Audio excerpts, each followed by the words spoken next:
not bad. Yeah. So we are the relaxed environmentalists. These are the principles that we came up with. We wanted to make sure that we are accommodating the projected growth, but within the frameworks of being primarily environmentalists. But we wanted the plans to be realistic in that respect. We decided that flooding and water quality were the biggest challenges for the future. We wanted to have critical areas along rivers and streams. We will see this sort of in how we'll break out the map. We wanted to bolster lowland forest and upper forest while allowing some low-density housing in the forest areas. A little bit in the 20-year horizon, a little bit more in the 40-year horizon. In general, though, we wanted to, I'll skip ahead a bit, put most of our population growth into high-density areas. The low-density areas are sort of a concession to being realistic. And what I skipped over was low-density housing and agriculture with aggressive surface water practices. What's GSI? Green stormwater infrastructure. Green stormwater infrastructure. So we have a lot of, you can see large overlays of surface water policies to mitigate any new construction and existing construction's impact downstream. So this is what we look at with 20 years. We took this large commercial overlay, which includes a small part of this T-shape going out here. Most of our high-density housing is going into areas that are already well connected through the transportation infrastructure, whether that's highways or through rail. Some of these areas of high-density housing are actually intended to be mixed use. So we're talking about mid-rise buildings, maybe low-rise buildings with retail, office space, things like that. We're not thinking a whole lot of traditional industrial in the Boeing sense due to how that influences the landscape and runoff and usage and commuters and things like that. One of the other commercial layer that we used, I forgot exactly what it's called, but it's the pockets of commercial. Actually, that's at the 40-year horizon, so I'm skipping ahead. At the 20-year horizon, we just have this where it kind of the commercial area kind of already is, sort of marking that out. Environmental-wise, we really like the whoever very diligently digitized most of the rivers in this Bay Area. Jim started it. I just finished. That we really liked both from the amenity perspective, which is I think their angle they are coming from, but as well as the environmental protection angle of having forest land alongside the channels. One of the main parts of our low density further east strategy is we can maintain existing and have a bit more low density development if we have stormwater controls out here. As well as further east, the only new low density development we're proposing is, I don't know if there's a name for this area. We called it low density housing estates, and this is lowland forest where we've got 3 overlays here. We've got low density housing, 1 per 80 acres, with stormwater controls that go along with those low density housings and forest controls that go along with those. So it's 3 policy overlays in one particular place. Let me interrupt you.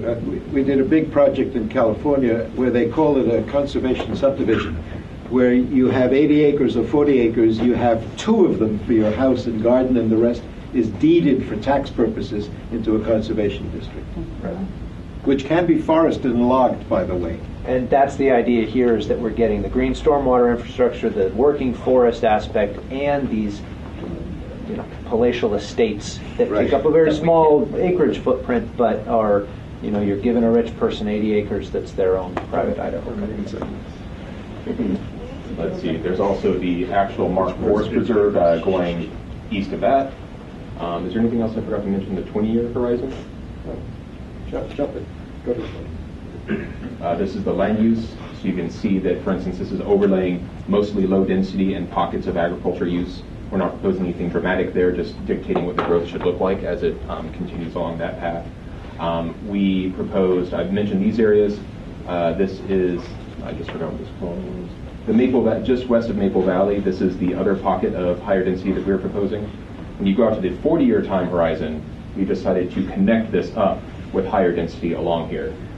We differ a bit from a couple of the other groups that we're not putting a ton of industrial along this path, but we are putting this in more the same vein as what we were talking about over here, more mixed-use office, low, mid-rise, high density around here.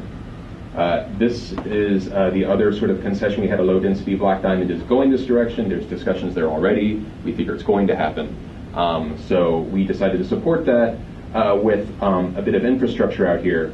This another group proposed a widening and commuter bus. Originally we thought that was a pretty good idea. We decided that what would be a better idea was to do light rail. There is, if you look at the transportation layer, which I didn't save in the screenshot, there is existing tracks that go out here. And so we want to connect down a spur, at least to Black Diamond, but we have it down here from Enumclaw all the way up to north of Maple Valley. That would support that. We thought that it would bring a lot of traffic pressure out. If we have an expanded highway, then we think that could have a lot of unintended consequences for encouraging growth all along that, whereas rail is a bit easier to control where the growth happens. So increased high density here, low density here with light rail, and I think that's all we did for the 40-year difference. And a reminder of what the land use looks like in that context. Questions? Item number 5. Okay, so our goal was to maintain the environmental quality that we already have in the county, that is very high. And to do so, we decided to focus mainly on high-density housing, like several other groups. But we also recognize that transportation utilities need to be concurrent. Now, many of the areas that we're interested in putting high-density housing already had utilities in place. But I did foresee one development of utilities in the 20-year plan, which we'll show you, where we put in the utilities in the 20-year plan in order to support development in the 40-year plan. So that's something that you'll see in the plan later. We also focused then immediately on the critical areas, mainly flood protection for our new infrastructure. That was our most important emphasis in the critical areas. And commercial industrial is often mixed in with the high density, but we do have some separate commercial industrial developments. And forest, of course, we wanted to maintain, and surface water we wanted to maintain. And Philip will speak more to that. We did not emphasize groundwater or agriculture, actually. It was not, we have an agricultural project, but that wasn't our primary emphasis. And low density housing, we tried to include some due to the directive that we do think about it, but you'll see those in our plans. That was also not our emphasis. Okay, so the first one we don't want to talk about. That was our first effort, and you're right. The second day is definitely better. And I will hand off now to Philip. Okay, as mentioned, we were basically playing defense. We want to get out ahead of development and try and channel it. So our 20-year plan has many policies, and we build out utilities in certain areas because we're trying to keep our high density in this along this Kent and I-5 area. We did small amounts of low density housing out in Maple Valley and Black Diamond, again following and putting infrastructure to support that. We have a general policy that says don't touch our forests. They should, like goes agriculture. We turned an agriculture policy basically of how many residents per acre, 1 in 20, where it was, into a project because we want to make sure actually people are taking it seriously. But most of our development in the first 20 years occurs here in high density projects, which are a mixture of people living and light and industrial and commercial. All in this corridor. The blue, we did include green stormwater infrastructure, but rather than a policy, we included it as projects. And unfortunately, the high density housing is buried under there, but those are immediately, whatever that word is. Just a question of fact. What's your guess as to when the idea that it's no longer floodable will actually be in the public eye? This project that you went to visit is ongoing now. When will people think, oh, this is now no longer flood risk area? How far from that? 10 years? I'm not sure that that's ever actually going to take place. I mean, they are putting a tremendous amount of investment, but yet given the amount of river that's there, given what they would have to invest there, I just don't think it's really possible to invest there. But they are protecting the highest of the values. So this is, and that's really, where they're putting their development. Yeah. But the perception that it's developable has to come after somebody says, yes, we've finished our project. When is that going to be? In other words, I'm raising a question: is this really the first 20 years, or is it going to take 20 years before that can be even thought about? I think in terms of that amount of reducing risk, I don't know, Nancy, you might have some comment on that as well, or even Curtis might have some Curtis comment. actually says So, that it's I'm going to guess, give them 20 years, that the SWIFT project that's going on right now, it's in swing right now in terms Right, of exactly. taking advantage of this, but it's really just been passed as an agreement to start funding. And so when you start building out all That's of this, the question. So 10 to 20 years. If there was a 10-year hiatus and you could build an awful lot of development in the last 10 years of your 20-year period, that's where it would go. Let's just assume that. And the flood controls are here in the orange. That's fine. And they Okay. grow in the 40 year. Okay, that's understood. And here's the land use version of that. The policy is taken out. It's pretty much as we just described. So Right. we'll move on. I'm sure, convinced that everyone else met all their targets. We wanted to point out how we weren't meeting our targets. In particular, our whole idea was to keep all the spread out development housing that we have at the moment, low density housing. We're going to keep that. We're going to maintain it, but we're not expanding it. And so we're never going to hit our targets on that. Instead, we work hard on trying to hit targets on the higher development. Remember, these are 40-year targets, so it's not quite as bad as it looks at there. And then we have no idea how to meet transportation without paving over the entire place. So we give up on that. It's an amazing number. 40 years in, this is our 40-year plan. And what you're seeing here is the density is moving heavily out along the same corridor you're seeing other people follow. Again, if you take the first 9 transportation plans, they pretty much set up a corridor of expansion all the way out to Maple Leaf. The policy, the things that were there before as policies and the utility areas that we built out are now taken up by actual high density development and commercial and industry along here and along out here. But we know we're going to be under pressure further out. We also adopted, well, I'm going to hand over here to tell us what we did out there to the west. Okay, so while they were both building these plans, I went looking to see what everybody else was doing, largely because we needed to make sure that we had the utilities and that we had the roads well maintained. And so much of what's there has been borrowed from all of you, and you'll see your own work there. So in particular, we captured something that was the idea of having the completed streets through those neighborhood developments. We captured your light rail corridor idea that you just learned about. There's another about we have there the broadening of the existing corridors, and we went in and we did broaden a few of our own as well to make sure that everything was well connected. The green space you can see is there and where that came from. It was very helpful. We didn't have to do it. It was there, but it certainly speaks with our mission. And yeah, I think what was interesting for us as we were doing this was we were trying to protect areas, and as we were doing it, developers were already there developing things. And so it ends up being that we actually partnered with a number of people in the room. As we were trying to maintain it into the 40-year period was easier for us because people had already built up stuff as developers in the 20-year period. Can I ask what the hatched corridor is that goes to the east? The pink hatch, the pink hatch. That one. That's the complete streets. Yes, that's the complete street. Someone had done a complete streets policy. Does anybody recognize their policy? Yeah. Yes. Yeah, it was yours, that's right. And Yeah. they were the developers who were carrying on with the same idea. Right. And we didn't think anybody was going to team with Team 2. That seems to be a pretty obvious partnering. Another question, the 1 to 20 zoning project, is that intended to be an upzone or a downzone? We borrowed, that was also an agricultural policy from another team that we then implemented It was into a the project. existing agricultural protection district. Okay, because most of the zoning there is 1 per 35 now. So I wasn't sure if that was supposed to be That should be more changed housing, then, we just or- didn't know. okay. Yeah. Yeah, we were trying to preserve, It keep was- things at it was- status Keep quo. things with- Yeah, we're Fine. status. That's even a better advice. Yeah. And then, if I could throw in one thing about the last commenter, we worked so hard on getting to these, but when we were filling in our low-density housing, we were careful to fill in areas that were vacant. We didn't just throw them on top of other places, and it was very difficult to reach targets. We totally missed the trick that the others played, where we just simply make our high density go up and up and up, right? And then we're good, right? But that's actually very, very important, and that is that you don't have the land for the population forecast at the current status. That's really, really important. All right? So there's a very great tension. Are you going to change the market, or are you going to change the design?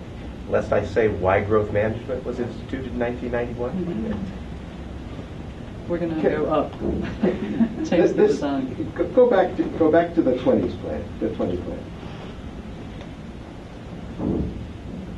This is one of the policies and Yeah, that's fine. Anyway, this issue, That's the same one. this issue about the corridor being Yeah. where you're going to focus all of your first stage development at a higher density, which enables you to maintain sanity toward your objective. It might be worthwhile in a later negotiation to consider making that the second stage and going out there and establishing the idea that there's going to be growth to the east in the first stage. And by the time that gets incubated, that becomes available in people's eyes, and then you develop both of them. I don't think you're going to win a feasible policy during the course of construction of this project. Meanwhile, you better stake your claim on the other corridor, otherwise it's going to be developed by other people without the planning of the infrastructure that you're going to be doing. The right site, reverse the timing, and you'll find a very feasible solution. And the same is true of the second one that we talked to. That you can do them in relationship to the psychology of making the site available. I would do that. Seriously recommend that. Team number 6. Okay. We are the enhanced environmentalist. However, our design or our assumption is this is what's going on there, and this is probably not going away. So what we are trying to do is we're trying to seek any possible enhanced ways to protect our environment. But we are also considering there are huge, enormous amount of lower density housing. We're trying to figure out a way to incorporate or collaborate with those things where we're going along. So here we are going to present the first one in 20-year version. So as you can see, we anticipate the development of low density housing. We're trying to actually make our high density housing commercial into a mixed use zones while those transportation are going ways. There is also a rural town in this Maple Valley area that is taking place. As you can see, we probably will start to grow up something here.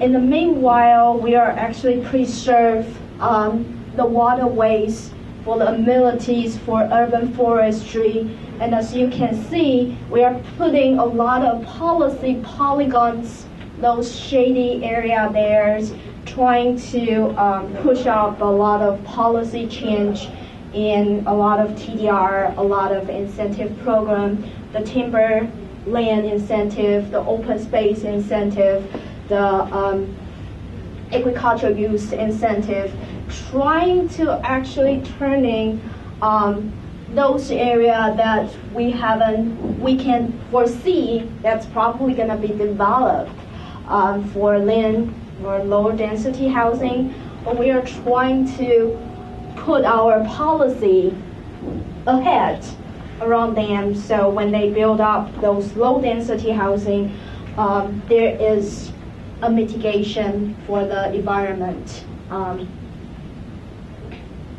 for environmental protection there.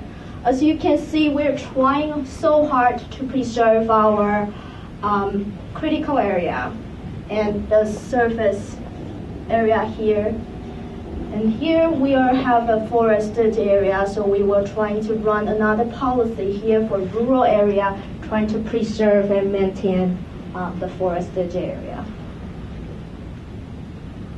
And as you can see, those shady areas are actually covered by the low density housing. We're trying to come up with something, in the 20 years, trying to get some parcels out, purchase those lands. Also, we are trying to incorporate a lot of policy soft treatments there.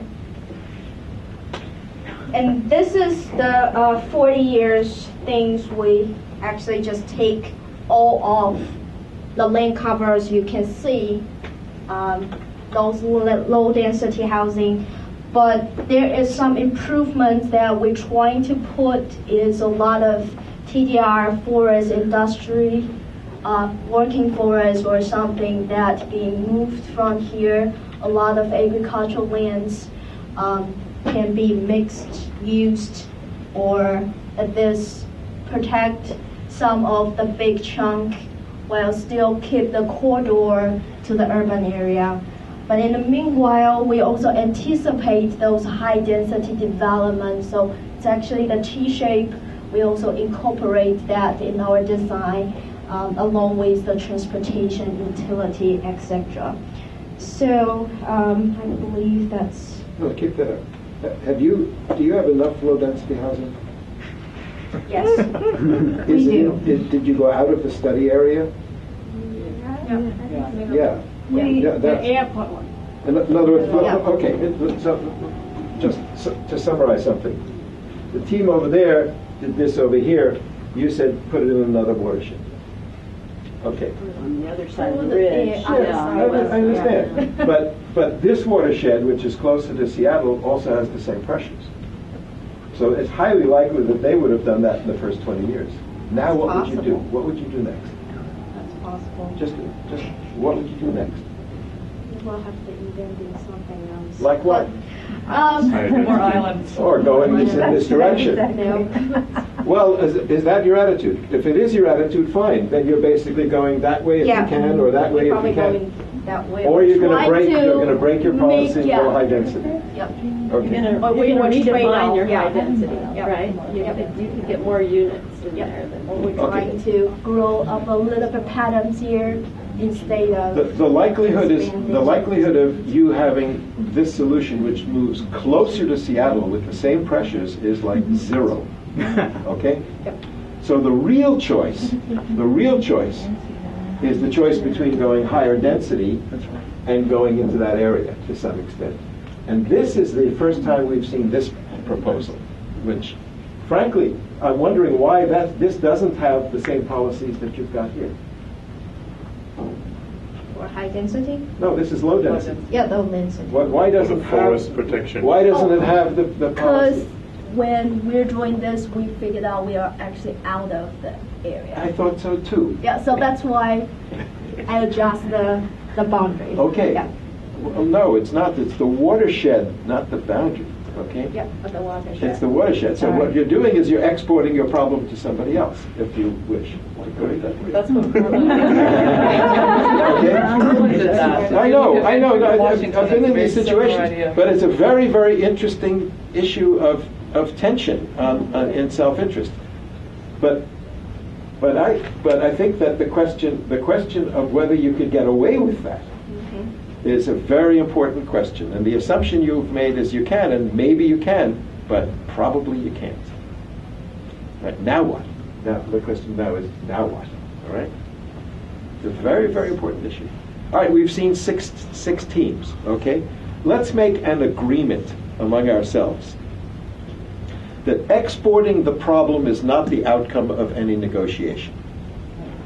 That solving the problem as given in the study area as close as you can to the targets and as close as you can to the mandate is the objective. All right? So this is what I would appreciate you doing. I would appreciate each of the team marking that grid as to willingness and compatibility